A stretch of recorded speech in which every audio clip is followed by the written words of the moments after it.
Hello, everyone. Welcome to Lunch and Learn with Cooks Construction.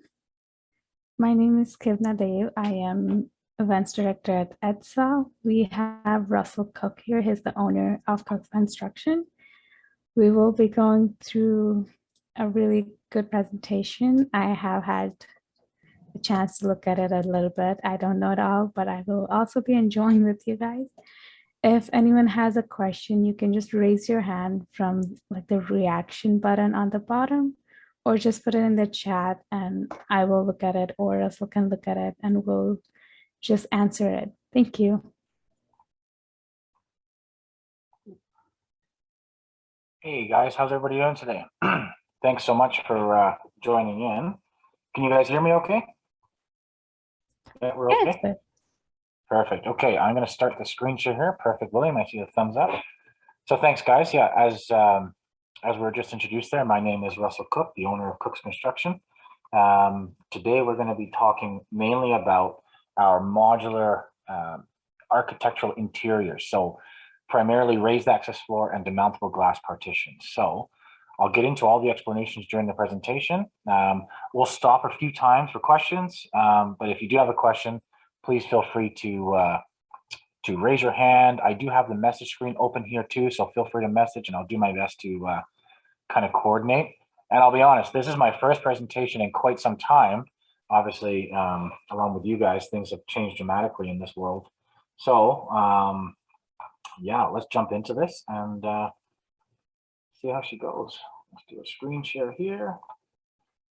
You guys are okay to see the screen over here, are you? Yeah. Yeah. All right.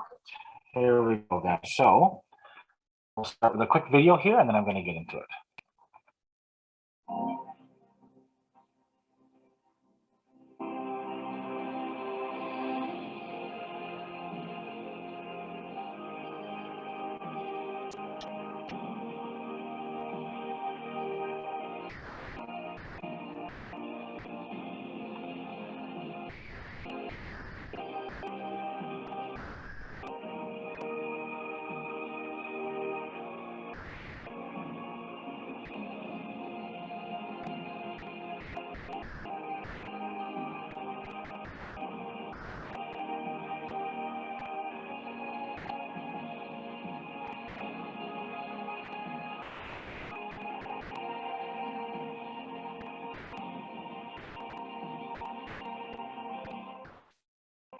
All right. So just a bit of a brief intro video there. So just a quick little bit about me. I've been in the construction industry now for over 15 years. Started off in residential, moved over to commercial construction. Time served carpenter, so I got into the trades pretty young. Through working on sites and with a couple different companies, with a heavy emphasis on safety. I got my NCSO certified, so it's a National Construction Safety Officer.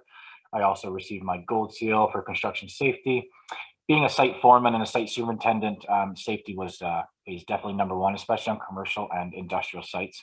And after that, I received my advanced diploma in mechanical engineering. As you'll hear through this presentation, we do have a bit of an emphasis on the mechanical side of things with our underfloor air distribution, and I will get into that in a lot more detail here shortly. So a little bit about Cook's Construction, who we are. So we actually employ about 14 individuals. As of today, we're actually at 14. We have a 2,500 square foot facility just in Rocky View, so it's about 50 minutes east of downtown Calgary. We do a lot of pretty cool stuff in-house, mainly with our custom flooring, and I'll share a lot of that stuff with you shortly. A lot of the guys that have been with us now have actually been together for almost 12 years. We actually started together on the Bow Tower in downtown Calgary, so one of our flagship installations. We've also done just over 4 million square feet now in those 12 years of construction of raised access floor, thousands of linear feet of demountable glass partitions, and you'll get to see some of those installations and some nice pictures as we go here. And obviously our main goal is promoting the modular concept and the modular building methodology. So we'll get into all of that stuff in great detail here. Now, if I'm not mistaken, there's some of you guys in here that are part of the architectural division. So you guys will be looking at different specification documents and things like that when you're looking to specify a project. So raised access floors falls under Division 9, so the finishes category, and the demountable partitions primarily falls under Division 10. I say primarily, sometimes we're grouped into Division 8 with the glazing, and we're going to talk about a variety of different things under raised access floor, and just a few things about the mountable glass partitions. Our main focus today is really on the raised access floor. That's really where we kind of attack our modular building methodology here. So, as I said, our methodology behind designing a space, it's one that can adapt for the workplace, one that can grow organically, and one that can change. So it's a very sustainable approach. Raised access flooring in Europe and Asia has been present for many, many, many years.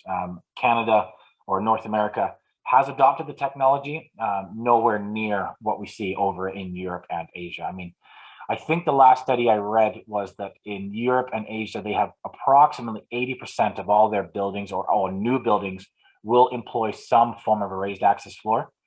In Canada, here in North America, we're about 12%. So we're still a little far behind. But so what is a raised access floor? Let's get rid of this thing for a second. So what is a raised access floor? Well, simply put, a raised access floor is basically an interchangeable floor panel that sits on these pedestals. The nice thing about these pedestals is they're fully adjustable. So this raised access flooring system, you know what, picture like a T-bar ceiling, okay? So you have your T-bar ceiling above you. Picture that, but on the floor instead. So you know how behind a T-bar ceiling, you'd have all of your plumbing, all of your ventilation, some wiring, different things like that. What we've done is we've basically taken that concept and we've flipped it on its head.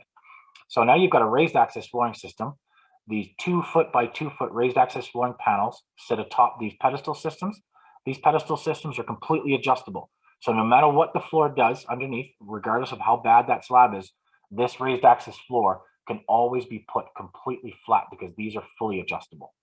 And we're going to get into that again. We'll get into some of these details. I'm going to start off just with a little bit of a vague kind of description and some of the markets we play in, and then I'm going to get into a little bit more detail. So now, why would somebody choose a raised access flooring system?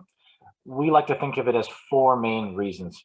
Flexibility being the number 1, cost savings right next to it, indoor air quality. This is probably my favorite part of it, and we have a nice section about the indoor air quality coming up. And then future-proofing, pardon me. Future-proofing is so important in construction. There's so much garbage and debris caused by construction, especially in renovations and retrofits. I've even seen it during a new build. They've gone from a new build and then they've done their tenant work and they've created so much garbage because they haven't implemented a raised flooring system. Take these 2 projects, for instance. This is an office building on the left here, and this is a student library on the right here. Both scenarios employ a raised access flooring system. This one completely open concept, this one more demise with your glass partitions. What they've done is they've kept, in both circumstances, they've kept the all the data and all the electrical running underneath that raised access flooring system. So you could essentially take these walls down, being demountable, and you could open up this whole space to make it look more like this. Or vice versa, you could add walls, add partitions to this. Because your wiring and all of your connectivity, your data, your electrical is under the raised access floor, you can literally pull your power from anywhere within that floor plate and give yourself connectivity anywhere in that floor space. So you're never tethered to a wall or to an outlet or to a drop-down power pole. You have that flexibility. So when we talk about future-proofing, if you were to design a space using a raised access flooring system and implementing these power and data distribution methods, you can basically pick and choose how that floor space is going to look for years to come, because you can simply add and remove any of your electrical components as you see fit. So pretty neat concept. Excuse me. So where do we see raised access floor the most? Honestly, we see it all over the place. Realistically, when I first came into this, it was primarily in office buildings. We've done a ton of stuff in Calgary and Edmonton, but over the last, I would say 3 or 4 years, the education, universities and colleges, we see the most. I think that's pretty much all we've done this last couple of years. In fact, we are doing a project today at SAIT. We have actually finished up 2 or 3 other projects at SAIT. In the John Ware building, we did a few classrooms on level 2. In the Thomas Riley building, we did your electrical pre-employment program, and we're currently starting the demonstration theater there in the John Ware building. So lots of raised access floor going in SAIT, which is fantastic. Mission critical, so like data centers, response, 911 call centers. This is really important because they always see the benefits to the raised access flooring system because you can always add and remove that technology. Now, casinos are a big one. This kind of gives a really good example of how a raised access flooring is used. So picture casino, for example. You've got all of your slot machines laid out on the floor. Now, over the last 10 years, obviously slot machines has changed dramatically from the old coin operated ones to the ones where now you put your card or you put your money in. The screens have gone from just your traditional 3 wheels to big TVs and stuff. So they'd have to have different types of technology to be able to feed those machines. Now, if you notice in a casino, that they won't have extension cords running from the slot machines over to a wall, right? They'll either have a drop down power pole from the ceiling, but to avoid that, you can use the raised access flooring system so you can plug in from underneath. If you remove the power pole and have that raised floor, that casino, you could change those slot machines to anywhere on that gaming floor. That same concept is used in the office building setup, right? So you can change the office layout. Regardless of what your office needs are, you can always bring power and connectivity to the workstation. So commercial spaces. So commercial spaces, obviously, like I said, were a big part of our business, mainly because of the size of the buildings that employ raised access flooring systems. So the Bow Tower, for instance, 1.8 million square feet of raised access flooring in this building. Every single floor, with the exception of the bottom 2 floors, has a full raised access flooring system. Really, really neat. Underflow air, the whole bit. Imperial Oil South Campus here in Calgary as well. We did that one some years back. That whole campus, I don't know if you guys have seen that in the Quarry Park or not, but they've employed a raised access flooring system there. And one of our most recent installations, we just finished this a few months back, is the Connexus Credit Union in Regina, Saskatchewan. So 45,000 square feet of floor. We've got a really nice pic of that one here. So this is inside the Connexus Credit Union. The neat thing about this building, what they did with the raised access floor was they actually used the raised access floor as part of their finishes.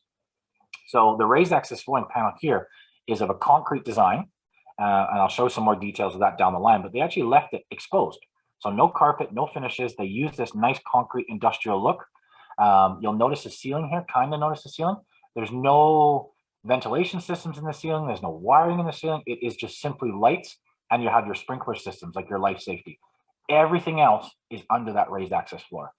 So they're able to completely expose this really nice ceiling, give that really cool look. The rest of this is nice, like a nice concrete look. So for sustainability and material concept, we were able to remove all of the finishes on the floor. So you reduced your materials.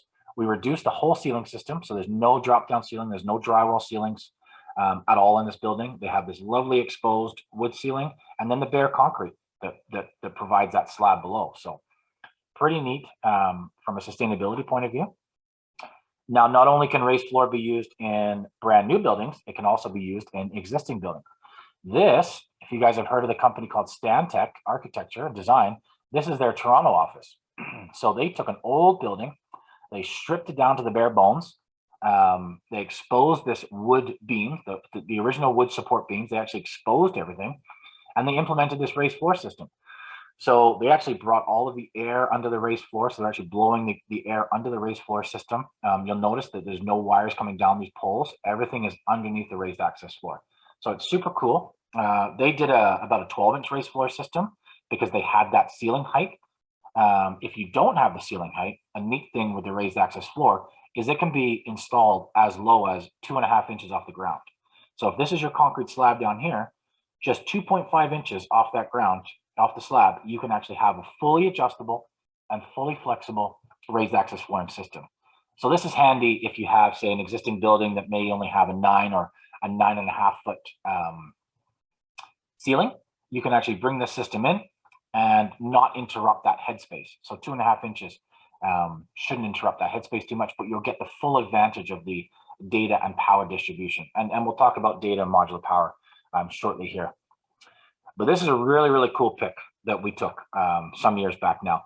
You'll see the state of this slab. So this is one of those situations where it was an old warehouse building that they wanted to convert into an office building. So they got that really cool brick wall. Look at the state of the slab. So this slab is really all over the place. This would have cost a small fortune to bring up to some kind of an acceptable level. However, with a raised floor system, you can see the height of these pedestals. Some of them are a little taller, some of them are a little shorter, and that's taking up all that deflection in that slab. And that allowed the users here to have a perfectly flat, level access floor where they could now put their furniture, they could put their glass and demountable walls on top, and they, again, bring all their power up through the floor. So they're not tethered to a workstation, or sorry, pardon me, to a wall. They can bring their power up through the floor and into their workstation. And again, you'd be able to change this office layout very simply and very quickly just by rerouting some of your electrical components. Now, what we're doing a lot of, like I said earlier, was the higher education and institutional. This is the Mckinney Tower at the University of Calgary. We recently put 180,000 square feet of raised access floor throughout this building. And we are currently, as we stand today, we've got about 12 employees over in this building. This is the Lincoln block that is receiving an additional 100,000 square feet of raised access floor. So really, really cool. University of Calgary and SAIT, and a lot of universities have really adopted this technology. This is a job we did several years back, actually probably going back about 5 or 6 years now, at the University of British Columbia. The nice thing about the raised flooring system, it doesn't have to be just flat. We can actually create these really cool tiers or steps and create a completely modular flooring system without having to pour a crazy amount of concrete or do all this type of form work. I'll take a second here and kind of go into a little bit about some of the details on this project, because it was such a neat project for several reasons. I want to point your attention to the ceiling here. You will not see any ventilation. You will not see any ductwork. Why? All of the air is actually blown underneath the seats, underneath where the students are sitting, and all the air comes out of these little diffusers here. They're kind of planted all the way across these risers here. So what's happening here is the students are actually receiving 100% fresh air all the time. Now, take a traditional system that would be an overhead commercial system, right? Like what you guys probably have a lot in the state campus. You have an overhead system. Imagine a building of this size. This is about 25 feet from the ground level to the top of this. If you can imagine trying to pump in that air from overhead to register at a thermostat that's over here somewhere, you'd have to pump this air in extremely cool to be able to register, say, 21 degrees here. You'd have to bring that air in close to 14 or 15 degrees Celsius to get that register. Now, that also means that you have to cool and condition the outside air to that temperature. When you bring it in under the floor, you can bring it in at a much more ambient temperature, meaning you can pretty much bring this air in at what your set point of your thermostat is. So now you're cooling a lot less outside air, and you're actually bringing in a lot less outside air. So for efficiency and energy savings, it's huge, especially in a space like this, right? So really, really important. Again, lots of different schools and classrooms we've done here and around Alberta and British Columbia. Data centers. Data centers is actually where raised access flooring got its birth. So many years ago, somebody realized that these large server racks, battery racks, whatever is housed in these systems. So a lot of times it's just computing and or battery and storage for these, for these cloud computing or data centers across the world. These things produce an intense amount of heat. Trying to cool these things from over top, as you guys know, heat rises. So trying to cool these things by pumping down cold air from above was just not working. So what they were doing now is they bring the cold air in from underneath the floor. You see all these grates on the floor here? That's actually bringing cold air in, and it's pushing right into these systems, cooling them so much more efficiently. And then again, the wiring, you can bring the wiring up from underneath and push the wiring right into these server racks or computer racks or whatever these things might be, right? So it's just a much more efficient way of doing it. That technology from here expanded out into the classroom or expanded out into the office space, again, for cooling, efficiency, and power and data distribution. So what we can do now real quick before we jump into this section is, if anybody has any questions, I'd be happy to take them, or we can keep going and talk at the end. So it's totally up to you guys. I don't see any hands, and I don't believe I have my chat open, so I don't know if I have that, but I don't know where my chat went. There's my chat. No questions so far. Okay, so we're good to keep going, guys? Emily has a question. Oh, sorry, Emily, go ahead. No problem. Can you hear me okay? I can hear you perfect, yeah. Okay, awesome.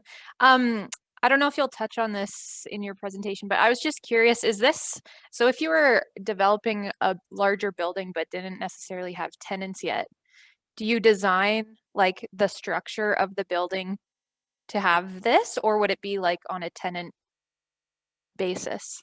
That's an absolutely fantastic question. So we've seen both. Like the Bow Tower, for instance, had an anchor tenant. So the Bow Tower was designed. The Bow Tower was designed so that the floor was going to take that raised access flooring system, and I'll be able to show you some slides coming up soon how that was done. Basically, on the perimeter condition and in the elevator lobbies, there has to be some allowances made for that depressed slab. However, we do see brand new buildings go up that do not have thoughts for a raised access flooring system, where the tenants come in after and they employ a smaller low profile floor. Now for using the underfloor air distribution method, which is definitely one of the biggest reasons, well, I shouldn't say one of the biggest reasons, one of the reasons people choose to use a raised floor is to get this advantage for the underfloor. If this is going to be done, 9 times out of 10, to see the most savings, you'd want to design the building with this in mind. You wouldn't really want to do this after the fact, even though it could be done. It would be it's more advantageous, and it saves you the most money and less design pain to do this first. With those buildings we did for ESSO, they had a 6-inch floor and they did not use underfloor air. So, but they designed it still to accept a raised access floor. So to answer your question, yes, if you can, and you are going to design it, a lot of times we will see it designed to house a raised access flooring system, whereas we would do like more of a retrofit down the line with a low profile system. So I hope that kind of answers your question, but I think I'm going to answer a little bit more as we go here, and I'll show you some of the new builds that incorporate the underfloor air system and how they're designed with that in mind. But that's a fantastic question. So if I didn't answer it, we can definitely touch on it again shortly. So underfloor air system, underfloor air distribution, we'll call it UFAD for short. Where's my thing not going? There we go. So in speaking with building facilities managers, developers, one of the biggest, I guess, complaints that building owners have is their occupants say they're either too hot or too cold. Okay. One of the reasons that is because they all share, or a group of people would share one of these overhead diffusers. And if you're planted, I'm sure you guys have seen this before. If you're planted underneath one of these, you can feel how cold that thing is pumping on top of your head, right? So these are maybe one every few hundred square feet, 500-600 square feet, you'd have one of these. Much more larger throw, bigger output on these. Whereas the difference between a raised access floor and an underfloor air method is you would have one of these diffusers every 100 square feet, or rule of thumb, 1 per person. So you would actually have your own air diffuser at your desk or at your, in your cubicle or in your office. And you actually have the ability to adjust how much air comes out of this thing. So you can actually go down, slide a little thumb toggle, and actually open or close that. Now, cool thing about these is if it's in a meeting room, these can be attached to a thermostat and they'll open or close automatically. We're even developing some new technology now where they've got them on Bluetooth. So it's super, super cool. Why is this not? There we go. Why would somebody choose UFAD? Well, better indoor air quality, which we'll talk about. Reduced energy. We kind of touched on that, but we're going to talk about some of those shortly. Maintenance is a huge, huge issue for building owners. With a raised access flooring system, there is virtually no maintenance besides what has to be done at the air handling unit. The rest of the floor space is completely open and completely pressurized. It is totally future-proofed. Reduced tenant fit-outs. Now, Emily, this kind of goes a little bit to what you were saying. So let's say, for instance, you had a 50-story skyscraper or a 40-story skyscraper, whatever. Typically, that building would get built once they had maybe 50% of that building occupied or leased, or they had their anchor tenant. Now, let's say the building had made an allowance for every single floor to have raised access floor and underfloor air. You've designed it now so that your entire air handling system and your entire mechanical system is already done. So when that tenant comes in, regardless of what they want their space to look like, they do not have to go into an insane cost for mechanical because it's already done for them, right? A lot of the times with a traditional building, if there's no tenants, they're they would get an allowance for how much per square foot they could use for their fit out, which is greatly reduced when you have a UFAT system because all that work is already done for you, right? Personal control comfort, another big one. Like I said, everybody has their own outlet or swirl diffuser. So I'm going to show you right now a brief video on how the underflow air system works. Now, these air handling units change by design or by manufacturer, but this is just a kind of a general video. So you're going to have your outside air coming in to the system. You're going to have your returned air coming in from the floor plate. It's going to enter into the closet or the mechanical tower. It's going to get conditioned and it's going to get shot under the raised floor. You'll notice here, we basically eliminate all ductwork. So there is no ductwork. This whole raised access floor is one big duct. So the whole thing is pressurized. The air is being pumped in underneath. No more single ducts anywhere. That whole space is completely open and commissioned to receive that air. That air then comes through the raised access floor and through these diffusers placed on the floor plate. So you can see now it actually stratifies the air and actually pushes off that polluted or spent air that's traditionally reserved for an overhead system. So this system essentially, although it's not technically 100% fresh air system, it's virtually all fresh air that the occupants are going to be breathing in because it's pushing away the existing air in the room and bringing in that fresh air. So these rooms feel really, really nice. Excuse me, I'll go back here. So this is a little bit of a detail. And again, Emily, you're going to see why they have to design it with an underflow air system first, but you have to make an allowance at the window for your depressed slab to have that raised access flooring element in. This is your traditional overhead system. And I will point your attention here to a mixing system. So the overhead system is also called a mixing system. Why is it called a mixing system? Your air that comes in from outside, so your nice fresh air coming in from outside, that's sent through your filters, sent through your air handling equipment, and then down to your overhead diffusers, it is designed to mix with the existing air in that room to give your desired set point or your desired comfort level. So it's actually designed to mix with the existing air. Now, it does just a fine job, but it is also mixing with some of that pollutants and spent air. When that happens, that means you have to bring in a considerable amount more outside air in order to effectively ventilate that space.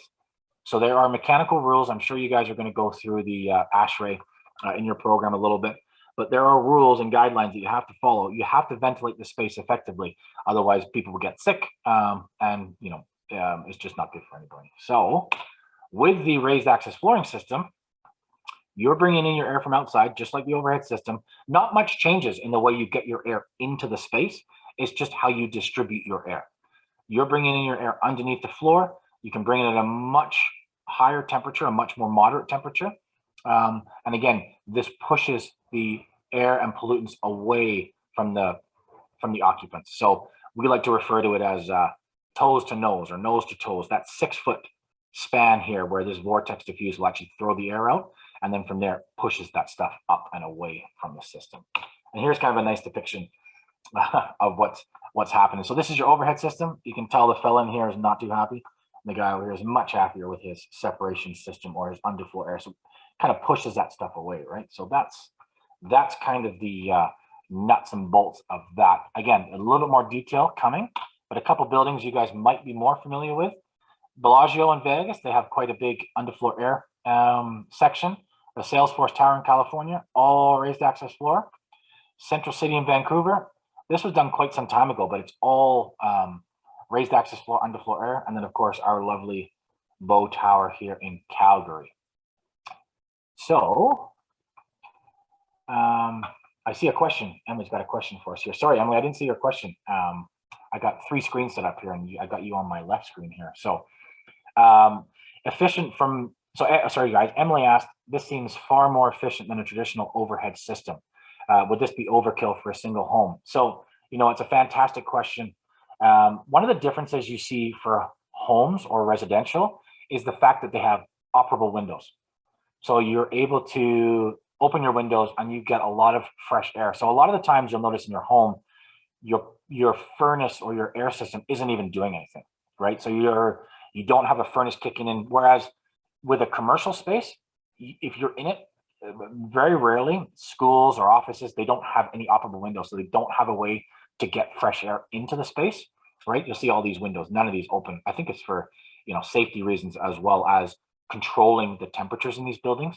So they can't get fresh air in. So they have to constantly pump fresh air into these buildings to do it. Now, Emily, where your question is cool is we've actually done a lot of office to residential conversions. So they've taken old office towers. We're actually looking at a couple in Calgary now. We've done quite a few. I say we, my manufacturing partners and people I know have done a few in the States. They've taken old office towers and converted them into residential suites. They do not have operable windows. So they were actually able to use that system and use it very effectively. So yeah, residential market on a new, it wouldn't really be as efficient just because you don't have it running all the time, right? So these systems are kind of designed to be running all the time in a situation where you can't bring that nice fresh air from outside. But fantastic question.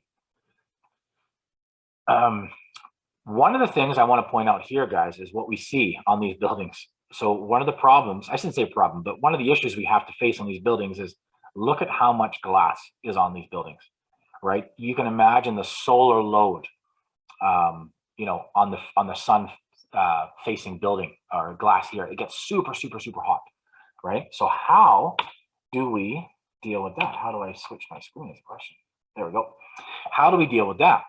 So now, Emily, again, I'm going to go back to what we talked about. You see here along this mullion, if they actually had to depress that slab in this mullion, so they actually raise that mullion up, I think this is about 18 inches, give or take, to be ready for this raised access flooring system. So this developer, plans were drafted up to house this underfloor air raised access flooring system, right? So they depress the slab. Traditionally, you would probably butt right up to this and have your overhead heating do the damage, right? So this is another nice thing about raised access floor is once that floor completes to here, you're going to have a full perimeter glazing, where a lot of times in a traditional building, you've got a few inches of curb where they have to have some type of a radiant heat system underneath here. So you don't quite get as much natural light. It's just another little addition or an advantage that a raised floor can play. So what I'm showing you guys here is this is a raised floor that we've been talking about for so long. And this is coming up to the window condition. So you've got quite a large solar load, or even in the winter here in Calgary, a really, really cold load to combat, right? So let's go to our drawing over here. Raised access floor meeting the wall condition.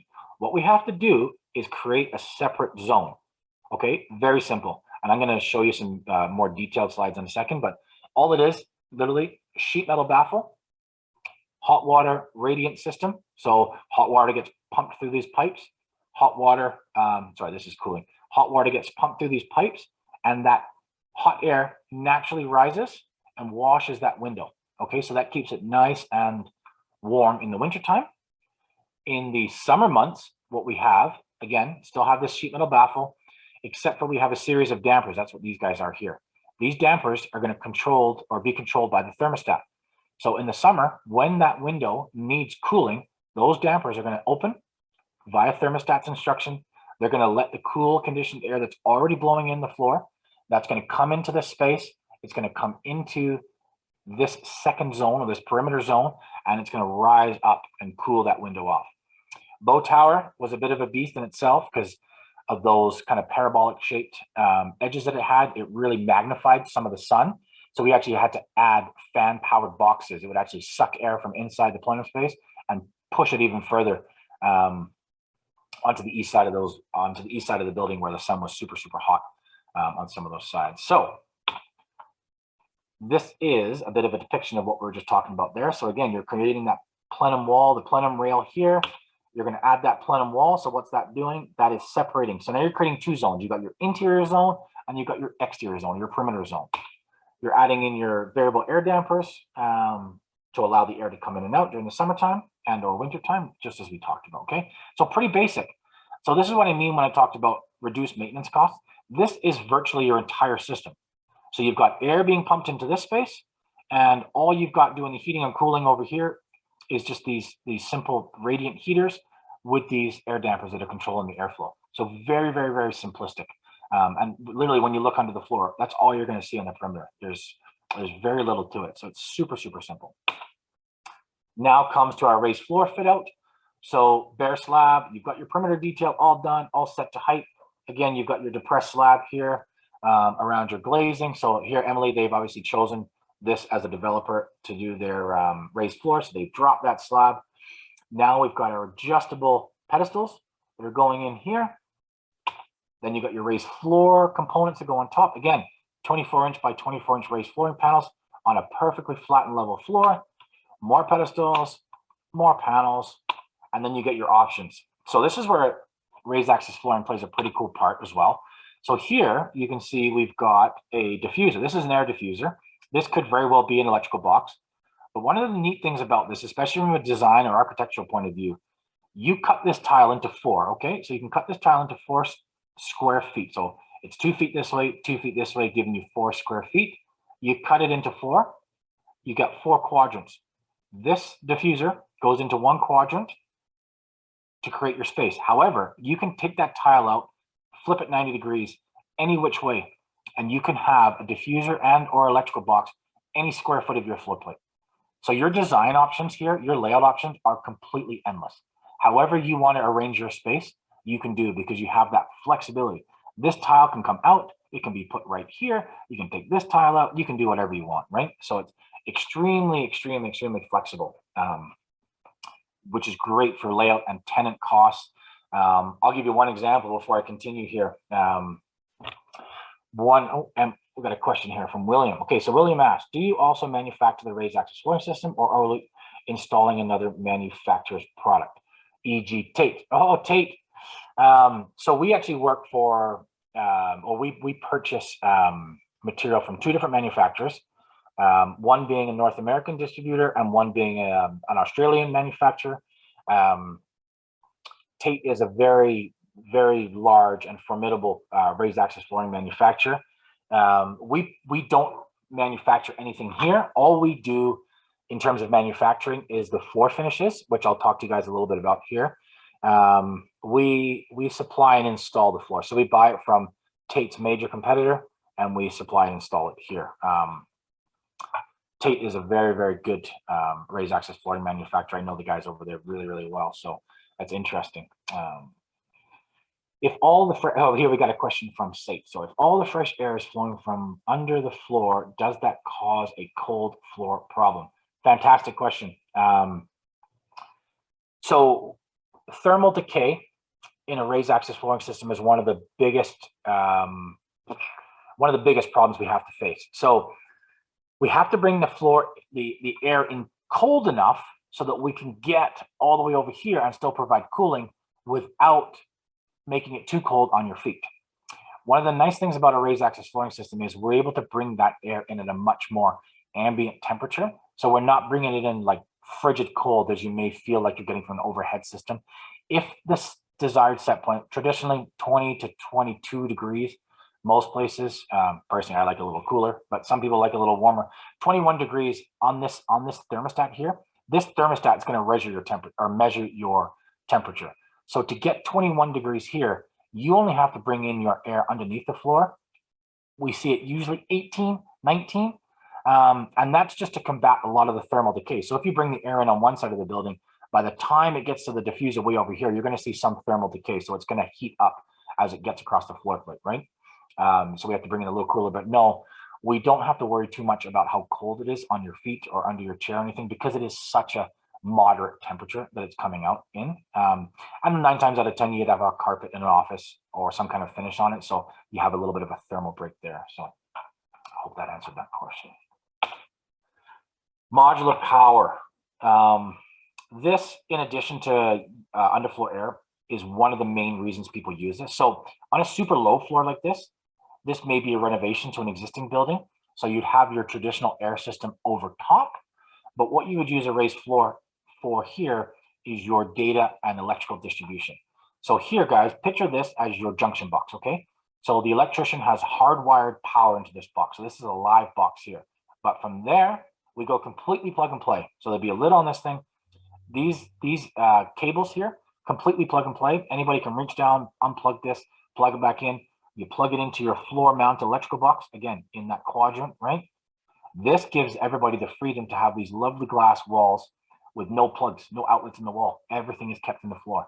So these systems, this demountable system, you can literally take this glass wall, move it, and you can have your power still within the floor. So you can go from separate office spaces to a completely open and working floor plan. Really, really quick, really, really efficient. I'll tell you a quick story. We did Mountain Equipment Co-op's head office in Vancouver probably about 7 years ago now. And when they moved into their space, they had 250 employees working there. They designed the space to house over 600 employees. And how they designed the space was they had more of these than was currently needed under the floor, ready to go. And we gave them a bunch of these guys, and we had a bunch of extra cutout panels. So every time they added employees, all they had to do was activate one of these boxes by plugging in the plug and play cable, and they plugged it into the floor, added one of these, and they were able to add a desk. And now I think they have just over 600, and they actually moved into another building in Vancouver. And we're going to be doing some more raised floor for them there. So kind of a nice success story there. Different types of raised floor. There is a ton of different raised floor. So for William that said the tape, this is very similar to the tape product here. It has been replicated by several other companies. This is a filled steel component, whether it's filled with a type of gypsum or calcium sulfate core or a concrete core. Lightweight panel with a waffle bottom design for mainly for weight purposes. They've also got a chipboard core or wood core panel, or they've got a calcium sulfate panel, or like the ones that we kind of touched on before, the exposed concrete panel, which I'll show you shortly here. So this is very similar to the tape panel. It is basically a welded steel sheet on a waffle bottom panel. This concrete is actually injected into the panel at 2 points, and then it's hung to dry. Very, very robust panel, walks great, and used for a variety of applications. You got another type of panel here, which has a core. So these cores are cut, and it's either a gypsum core or wood core. Personally, I think the holy grail of raised floor would be to have this as a recycled core panel, and be able to wrap it in the steel shell. It walks like a tank. It's got a perfectly flat bottom on it, so you can have your different zones, and you can do different things under the raised access floor. And again, you've got your exposed concrete panel. So this is the manufacturer that we buy a lot of our product from here that provides this concrete panel. There's also some other neat panels out there, and I'm going to talk about this in the next section, but they come pre-finished. So they come with like a wood core or a wood on top with a core and a steel sheet at the bottom to kind of reinforce it for weight loading. So that's one thing we haven't really talked about in this is weight loading yet. This is pretty impressive, but these raised access flooring panels themselves, they range anywhere from 1,000 pounds concentrated load. So concentrated load would be a load that's placed on the weakest point of the panel, which would be the outside edge. These panels range anywhere from 1,000 pounds concentrated load all the way up to 3,000 pounds. Or a uniform load, which would be a load that's spread over 1 square foot of the floor space. They range from anywhere from 300 pounds per foot, all the way up to 800 pounds per foot. Whereas your traditional concrete slab in most commercial buildings is 50 to 150 pounds per square foot. So quite a robust system. Now, pretty neat concept here is the factory and field applied finishes. So obviously field applied means that they are installed in the field on top of the raised floor. Factory, meaning obviously that we do it in-house. And now we, as Cooks Construction, are one of the only companies in Canada these days that still do this. We actually set up here in our factory. We bring in bare raised access flooring panels, and we actually do a lamination here. So we actually glue pre-finished pieces here. So this is a wood veneer that we actually glued the wood veneer directly to the raised flooring panel, meaning that this comes to site pre-finished. So now you have this really cool wood look on a pre-finished panel. So you can actually pick that panel up and out, and the finish comes with it. Metal, carpet, which is field applied, or vinyl. We've done a series of vinyl here. You can also do vinyl in the field. Or you can have this really cool panel. You can see how neat it looks over here. This is a raised access flooring system here. And what it is, it's a porcelain panel with a steel reinforced bottom sheet and a nice trim around the outside. And it basically, it's completely flexible, completely, you can adjust this just like you kind of raised floor. That tile comes in and out. We can even use this outside or inside. Here's another great shot of that laminated wood floor. that's part of the panel, that whole thing gets lifted out. You now access your underfloor plenum space quickly and easily. Again, this reduced construction times, this reduced construction schedules, reduces material cost.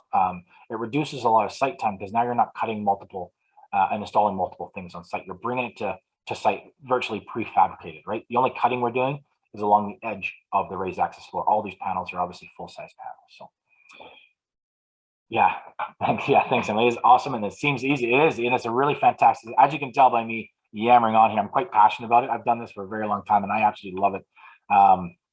One day we'd have to hopefully have you guys in, if we're allowed, have you guys in our showroom where we've got a ton of the stuff installed in our showroom here. And we've got a variety of different products installed in our showroom. We're doing steps and ramps and all kinds of cool stuff with it. So speaking about steps and ramps, and I'm not sure of my timing here, to be honest, where are we? Wow, look at that. I'm getting close to the end of time. I'm going to try and get through some of this because I haven't shown you some of the coolest stuff yet. Different things you can do with the raised floor: steps, ramps, couches. That's right. We even sunk in a couch on this job. Pretty neat. Costs. Not that it's a major concern right now how much it costs, but I do want to show you guys what we look at for savings. This is something I did a few years ago now for a company here in Calgary.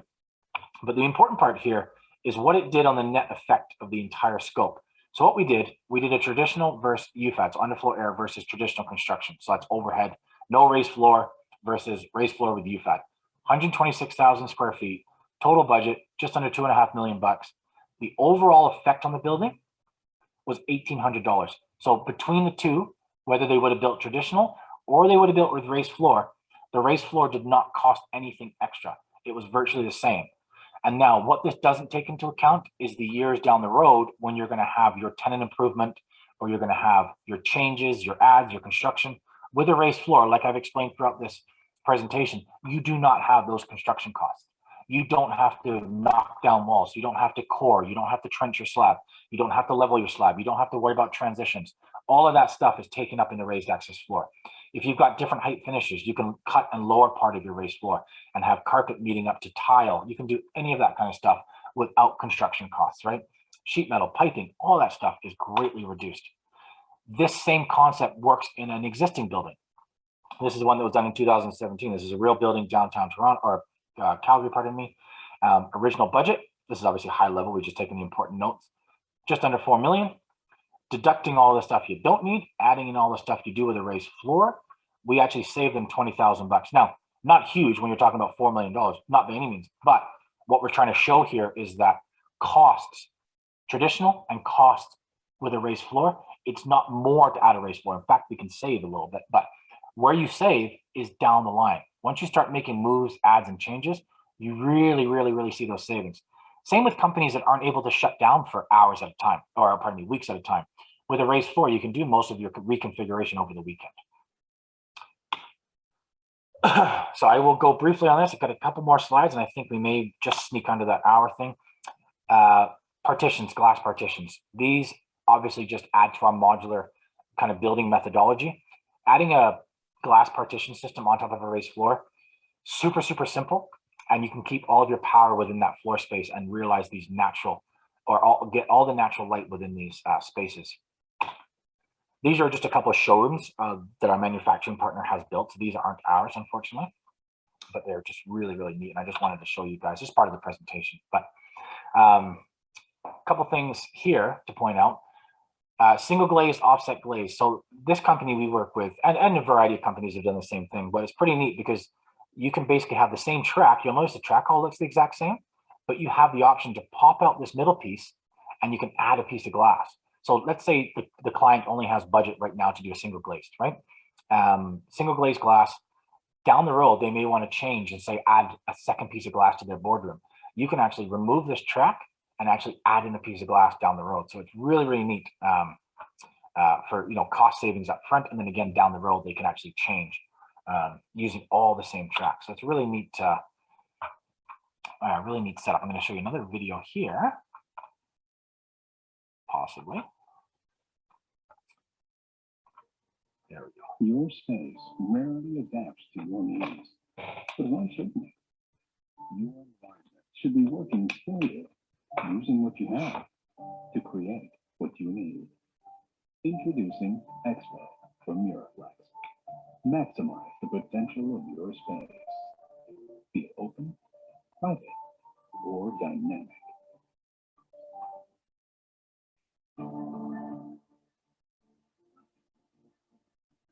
Multiply your options exponentially. So that's a company that we work with based out of Montreal. They do all the manufacturing in Montreal, so it's really important for us because we have a Canadian-made supplier. Everything is done in Montreal, design, engineering, everything. Now, a lot of the times when we're doing raised access floor, we also do the demountable partitions, which makes it so much easier because the floor is perfectly flat, right? And again, keeping that power and your communications within the floor space means you're never tethered to that wall system. A couple more, guys, and we're almost done, I promise. This is another system. From an architectural standpoint, it is incredible. It is sleek and is very, very thin. This here is actually only 1.25 inches wide, and they actually bring in some really cool elements of curved glass, like this guy right here. We actually just installed some of this in our in the Calgary showroom here. We're going to have curved glass in the Calgary showroom, so it's really, really neat. Here's a nice pod that they're able to showcase with 4 sides of curved glass. So just a really neat architectural feature that this company is able to offer. So quick recap, and we are done, guys. So I apologize for all the branding, but it's just part of the regular presentation. But, as we discussed in the presentation today, you've got your core building developed. After that, we will bring our pedestal system in. Again, these are fully adjustable. Your raised access flooring comes on top. You then have all of your power, data, connectivity hooking up, snaking through the floor plate. Electrical boxes going live. Plenum rated cables all under the floor, running freely, quickly, easily to all these electrical boxes. Again, the tiles are totally interchangeable, in and out, running to different workstations, electrical boxes, you know, whatever. This again gives the users and the occupants the freedom to completely change and adapt that space. You can see they've moved the diffusers, they've changed the furniture, you can change the wall layout.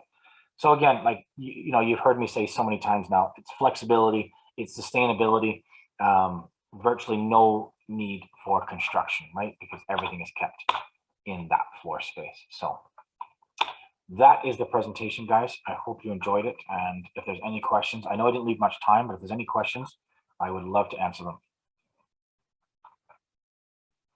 Let me stop this now and go to here. All right. Bring me back over here. Thanks, guys. Yeah, appreciate it. Good. I'm glad you guys enjoyed it. So that's I can't hear you guys though right now. Can you make me unmute? Oh, sorry. It was me who was muted. No problem.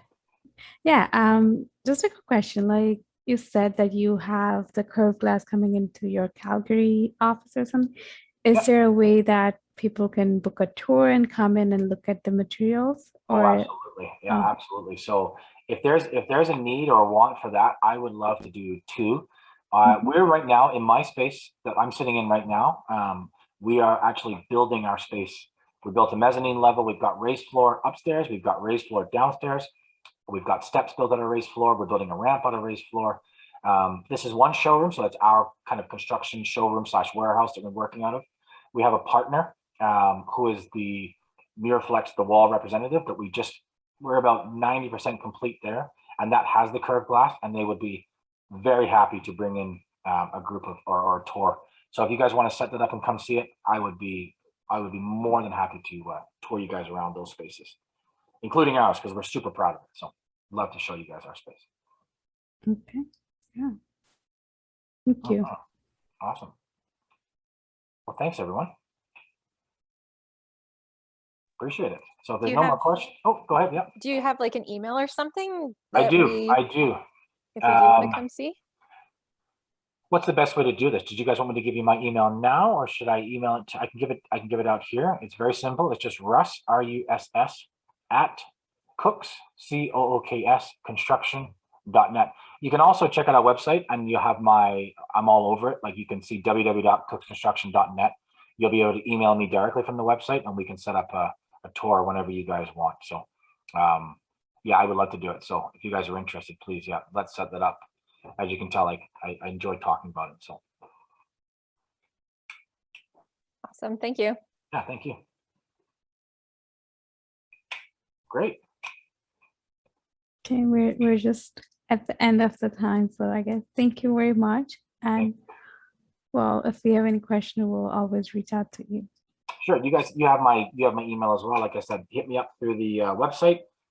Always happy to answer questions. So thanks guys for your time. I really appreciate it. Enjoy. Thank you. See you guys. Thanks. Yeah, bye.